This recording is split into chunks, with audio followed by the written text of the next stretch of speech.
Ser podcast.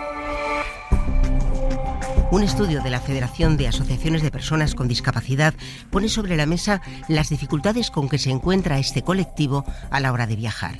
El 73% de los encuestados reconoce que les gustaría hacer turismo, pero que no pueden hacerlo por su discapacidad.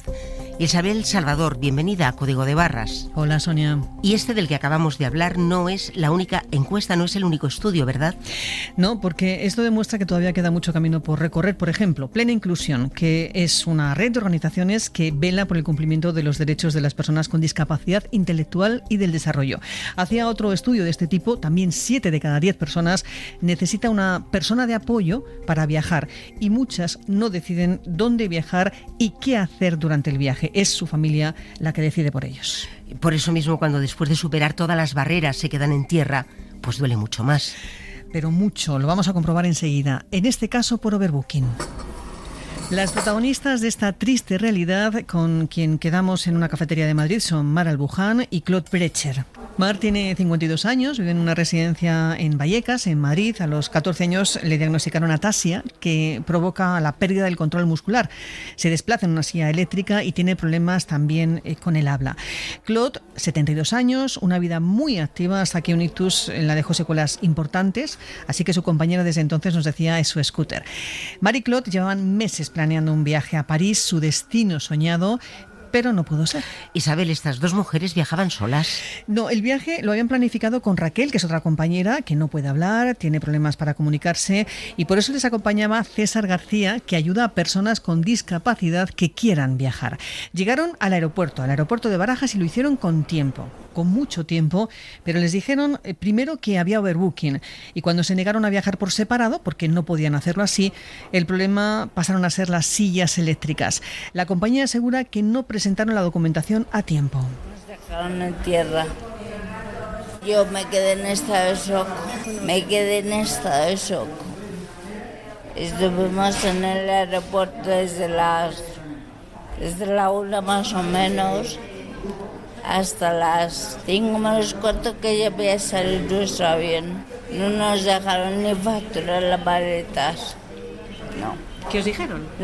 Pues que había overbooking en el avión, ¿no? Y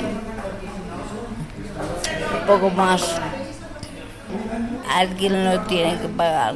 Mis lágrimas. Yo lo pasé muy mal. Yo he tardado en recuperarme 2 o 3 días. Estaba como un fantasma. Del disgusto.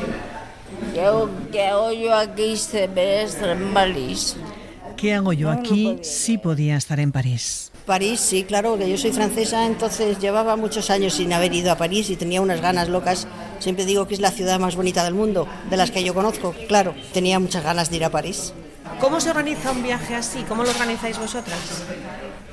Pues unos días antes empiezo a pensar en la ropa, porque yo no puedo hacer una maleta, me tienen que hacer la maleta. Entonces, pues unos días antes pienso, a ver, esto. Y luego el tema de horarios también es muy importante. Voy muy despacio a todos los sitios. Por ejemplo, yo he visto viajes que había que salir coger un vuelo a las 8 de la mañana. Imposible. Yo no voy a salir de mi casa a las 4 de la mañana, o sea, no. Directamente lo descarto. Si no es cómodo, no merece la pena sufrir de antemano. No. Necesito saber o confirmar que puedo viajar con mi scooter, en este caso. Es mi coche particular. ¿Y no siempre es fácil viajar con tu scooter? Pues no, porque he tenido unos problemas en tren enormes. Pero bueno, no vamos a hablar ahora del tren. No, sí, ¿por qué no? La última vez que viajé en tren dije no vuelvo a coger un tren en mi vida porque no funcionaba la plataforma. Bueno, un desastre. Pero bueno, aquí estoy. ¿En tu caso? En mi residencia salió un boleto. Viaje a París. Yo ni me lo pensé. Me apunté enseguida. Pero bueno, luego pues pasó lo que pasó. Nos dejaron en tierra. Yo lo peor lo he pasado cuando llegué a mi casa, que me entró una tristeza enorme. Allí es que me di cuenta enseguida. Oí que estaba el vuelo sobrevendido y empecé a oír que si las baterías esto, que si las baterías lo otro, que si la silla de ruedas, tal. Dije, uy, uy, uy, qué mala pinta tiene esto. Y pensé, nos van a dejar en tierra, y así fue. Estaba claro que éramos nosotros los elegidos. Yo viajo mucho, porque la semana anterior me había ido con otras 3 personas a París. Yo había vuelto la semana antes, sí. Pero es que esto no debería pasar, porque la normativa europea es muy estricta a ese respecto. Es decir, la normativa europea no permite que se discrimine a las personas con discapacidad a la hora de viajar. Y en el caso de Air Europa, lo que hizo es buscar una disculpa que es muy sencilla, y es la de las sillas de ruedas. Y las baterías de las sillas de ruedas.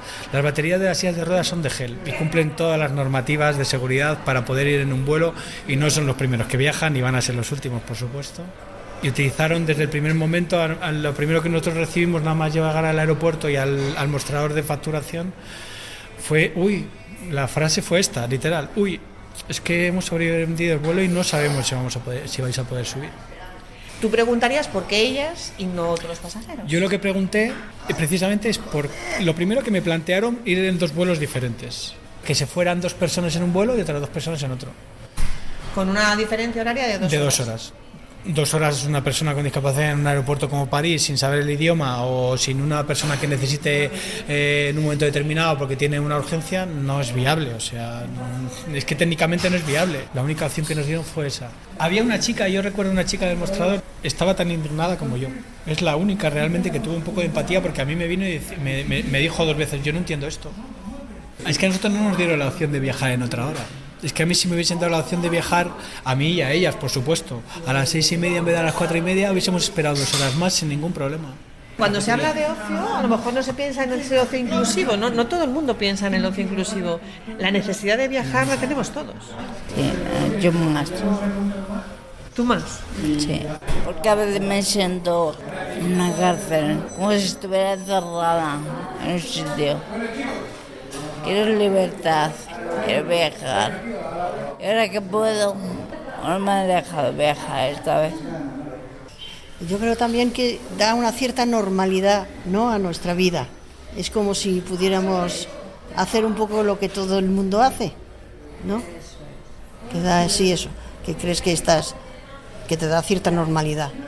Pero llegar a la meta no es igual. A unos o para otros, no es. Yo quiero viajar y ya está. Yo quiero viajar, decía Mar. Sí, ojalá lo consigan, ojalá consigan viajar y disfrutar de París, ese viaje que nos decían es su viaje soñado. Isabel, ¿y qué te han dicho desde Air Europa? Bueno, según la compañía, no fue un problema de overbooking, sino que no pidieron con la suficiente antelación el servicio de asistencia especial, que se conoce como SSR. Se tiene que comprobar la documentación y por eso se solicita con 48 horas de antelación a la salida del vuelo. Se intentó dar prioridad, dicen, pero cuando se cerró el vuelo no estaba resuelto. Pero fueron ellas las que se quedaron en tierra. Si las hubieran recolocado juntas en el siguiente vuelo, no hubiera habido tanto problema.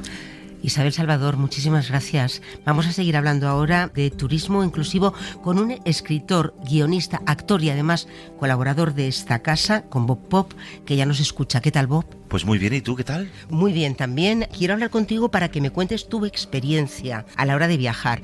¿Cuáles son los medios de transporte más hostiles para ti o para una persona con movilidad reducida? El avión. El avión, sin duda. Ya del autobús no hablo porque apenas hay buses para personas con movilidad reducida, pero el avión es de lo más complicado. ¿Por qué? Mira, porque en el avión yo viajo con silla de ruedas eléctrica y por el diseño del avión, por las leyes de aerodinámica que desconozco por completo, mi silla no puede ir en el avión. De modo que yo, cuando llego al mostrador de embarque, primero hay una cosa fascinante, y es que siempre que llegas a embarcar, a pedir la tarjeta de embarque en un aeropuerto, siempre es como si fuera la primera vez. Nunca nadie sabe nada, ni del tipo de silla, ni de la batería, no entienden, nunca. Es como si jamás se hubieran encontrado con una persona que llega en ese tipo de silla. Es siempre la primera vez, hay un montón de llamadas, un montón de personas, esa sensación, ese miedo que tienes como viajero a que esta vez no te dejen viajar. Yo suerte que ya viajo muy a menudo, con lo cual sé que puedo viajar. Pero siempre hay esa sensación constante de esta vez no me van a dejar. Una vez pasa eso, Sonia, hay una asistencia de los servicios de AENA que realmente es ejemplar. O sea, eso lo tengo que dejar clarísimo, que es gente magnífica, súper bien preparada, súper motivada, muy machacada, con unos turnos durísimos y infrapagada, con poco personal. Pero luego llega el momento más duro, que es cuando yo tengo que abandonar mi silla de ruedas eléctrica para entrar al avión. Entonces el cambio me lo suelen hacer en la puerta del avión. Ese cambio significa levantarme de mi silla de ruedas, yo no puedo caminar, con lo cual tengo que entrar con una silla muy estrecha, que es como un potro de tortura que va por medio de los asientos en el pasillo del avión, para entrar en el avión. Hay personal de tierra de las aerolíneas que tiene el detalle de retener al resto de viajeros y viajeras en la puerta de arriba. Pero hay otras personas que van con mucha prisa que les dejan pasar, de modo que esa transferencia, que es un momento de enorme vulnerabilidad para la persona en silla de ruedas, se convierte en un espectáculo para el resto de gente que está esperando entrar en el avión impaciente. Según la ley, una persona con movilidad reducida tiene que ir en las últimas filas del avión en ventanilla, lo que significa que si seguimos las normas es recorrer todo el pasillo del avión en esa silla infernal y colocarnos en el asiento de la ventanilla, lo cual significa, para alguien que no se puede mover como yo, tener que saltar 2 asientos hasta encontrar el mío. Con lo que significa eso de manipulación, dolor, obstáculos en filas además súper estrechas, y además yo soy una persona gorda y grande, con lo cual es más difícil todavía. Bob, una cosa, ¿y por qué en ventanilla? Pues te digo mi idea. Sí. Porque si pasa cualquier cosa, asumen que primero tiene que salvarse la gente que merece vivir. Uf, qué duro. Yo lo que hago es trampear. Yo, que viajo mucho por trabajo, pido a las agencias de las producciones que me llevan que me pidan un asiento XL en las filas delanteras. Y una vez en ese asiento, eso ya anula lo otro. Y además negocio con la tripulación para que me dejen en el pasillo, para no tener que saltar todos esos asientos. Pero siempre, cuando me ha tocado lo de ir atrás a la ventanilla, se acerca un asistente de vuelo a decir, bueno, este es su sitio, si hay cualquier emergencia, saldrá todo el mundo primero y luego vendremos a por usted. Yo ese momento lo disfruto mucho porque es cuando miro a los ojos a ese asistente o asistenta de vuelo y le digo, no vas a venir, me vas a dejar morir. Y eso les genera como muchísima inquietud. Les has dado el viaje. Sí, pero es esa sensación, o sea, lo de viajar en avión por una persona en silla de ruedas, hay que tener muchas ganas, o como en mi caso, tener que ir a trabajar y no tener más remedio. Pero eso sí, hay que reivindicar la figura del agente asistente para personas con movilidad reducida, que hacen que todo sea mucho más fácil. Bob, una cosa, ¿y tenéis que avisar con tiempo de que vais a viajar y vuestra condición, todo esto hay que avisar? Sí, hay que avisar, hay que solicitar el servicio de asistencia una vez se saca el billete de avión. Oye, hablemos ahora de hoteles. Y ahora tú estás de gira, estás promocionando tu último libro, es el 7º libro además, un poemario. Sí. De cuerpo presente. No viajas a diario, pero sí viajas más a menudo. ¿Con qué te estás encontrando en los hoteles? Mira, los hoteles, yo tengo la suerte de que viajo con Mauricio, mi maridito, que él tiene ya una hoja de especificaciones para quienes nos contratan y contratan el hotel, para saber qué tipo de hotel necesitamos. Por los anchos de las puertas, accesibilidad, etcétera. Hay una cosa ahí que, primero, tiene que ver mucho con la clase, con la categoría. Hoteles por debajo de 4 estrellas, bien adaptados, no existen. Salvo en Pontevedra, que hay un albergue para peregrinos maravillosamente adaptado y muy barato. Todo lo demás implica precio. Es decir, se cruza la adaptabilidad con la categoría del hotel. Supongo que tiene que ver con los tamaños, no lo sé. Y entonces yo me encuentro con buenos hoteles donde a veces hay detalles de accesibilidad que no están perfectamente solucionados, pero que yo con buena voluntad intento solucionar. Como tú bien has dicho, Sonia, yo voy a trabajar. Con lo cual, yo necesito unas condiciones cómodas, primero porque hay una cosa que mucha gente no entiende de la movilidad reducida. Si yo voy a presentar un libro o yo voy a hacer una obra de teatro, yo necesito tener autoridad para salir allí y contar lo que voy a hacer. Si ya salgo del hotel derrotado, porque me ha costado la vida entrar en la ducha, porque hay un bordillo imposible, porque la silla de ducha no es estable, porque no puedo girar la silla en la habitación, porque por la puerta no quepo bien, yo llego al sitio donde llego a hacer lo mío con una sensación de derrota absoluta. No tengo la actitud que me gustaría tener. Entonces, para mí es muy importante las mejores condiciones posibles, como deberían ser para todo el mundo. Yo te iba a preguntar, pero ya me lo has respondido, si era más caro viajar con movilidad reducida, Mucho que no es más. evidente que es mucho más caro. Muchísimo más caro. ¿Y es posible viajar solo? Para mí no, porque yo soy una persona dependiente. Pero aunque no lo fuera, creo que hay bastantes compañías aéreas, por ejemplo, que no permiten viajeros solos. Cosa que me parece increíble y que vuelve a este clásico de infantilizar a las personas con discapacidad. En tren se puede viajar solo. El tren puede ser uno de los medios más cómodos. El tren es comodísimo. Es verdad que hay muy pocas plazas para personas en silla de ruedas. Hay, creo, 1 o 2 por tren entero y hay que ir con tiempo a sacarlas.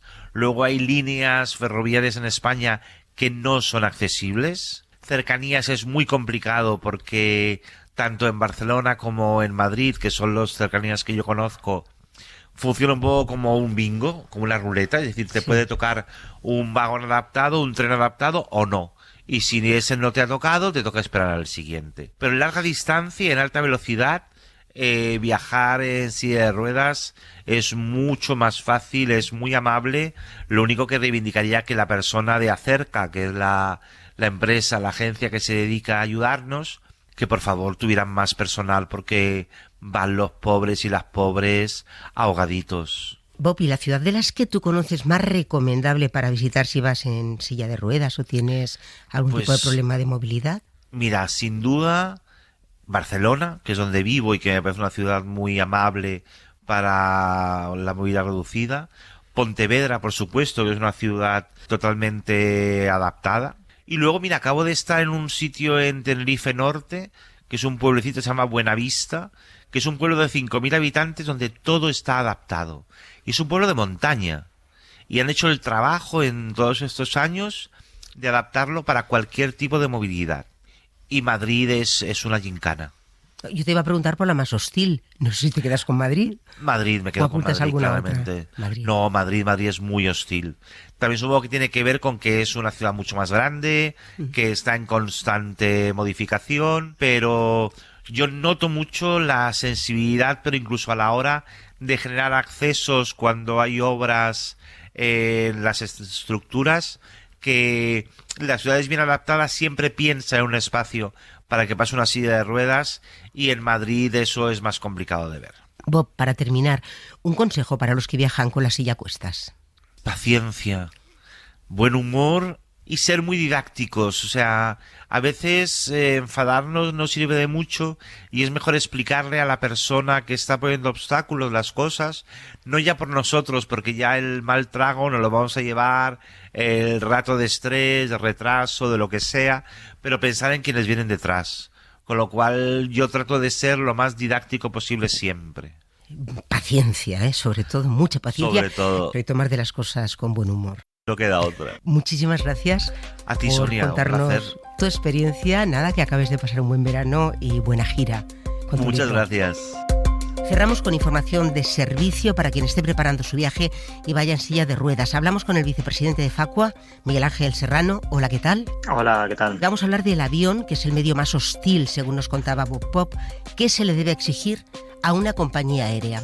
Bueno, básicamente en el transporte aéreo de pasajeros hay dos grandes reglamentos comunitarios, dos reglamentos europeos, que como reglamentos europeos que son de aplicación directa en todo y cada uno de los Estados miembros de la Unión Europea. Uno de los reglamentos es el reglamento que afecta a todos los pasajeros, tengan discapacidad o no, que es el reglamento 44/2001, y después tenemos otro reglamento específico para pasajeros en avión con discapacidad. Este reglamento, para que la gente nos entienda, lo que intenta es preservar la igualdad de trato con aquel pasajero que se ve en la necesidad de tener que realizar el viaje pues con silla de ruedas o con algún otro elemento para poder desplazarse, ¿no?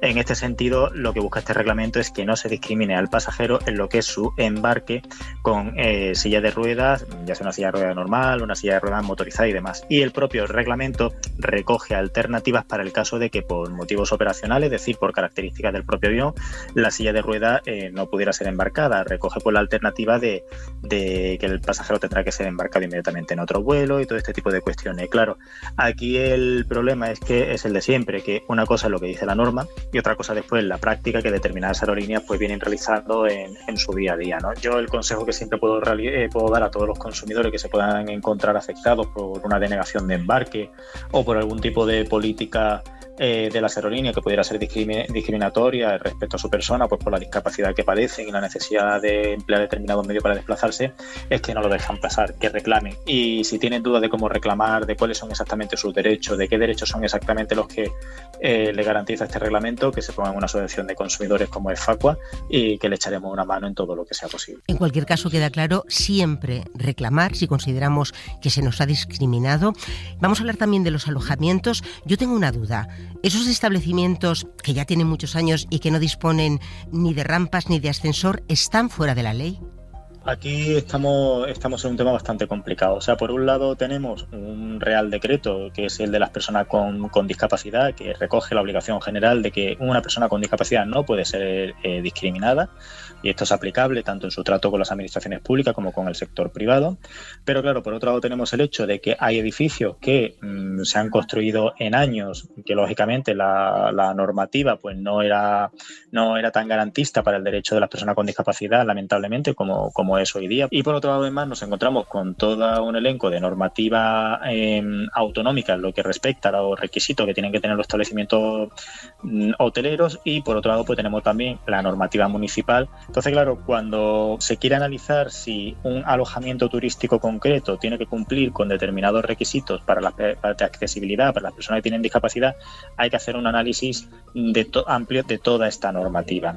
¿Cuál es la idea general? La idea general es que todo establecimiento comercial que preste sus servicios al público, y entre ellos los establecimientos de hostelería, tienen que tener accesibilidad suficiente para las personas que tengan discapacidad. En este caso yo creo, desde mi punto de vista, que el consejo sería elegir alojamientos adaptados, que suelen ser los de más categoría y por lo tanto los más caros. Evidentemente, elegir un alojamiento adaptado debería evitar el dolor de cabeza al consumidor, pero por otro lado, el consumidor tiene el derecho de que todo alojamiento que realice que lleve a cabo su actividad, que preste su actividad en España, esté adaptado. Es algo complicado porque, claro, por un lado tenemos encima de la mesa ese derecho totalmente legítimo del consumidor, por otro lado tenemos el hecho objetivo de que determinadas edificaciones pues se construyeron como se construyeron en su día, ¿no?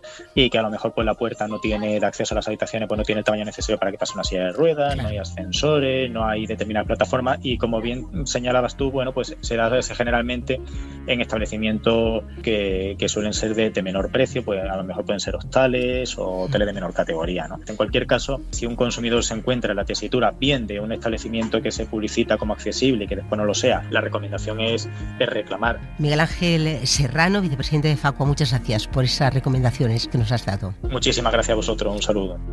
Para no perderte ningún episodio, síguenos en la aplicación o la web de la SER, Podium Podcast o tu plataforma de audio favorita.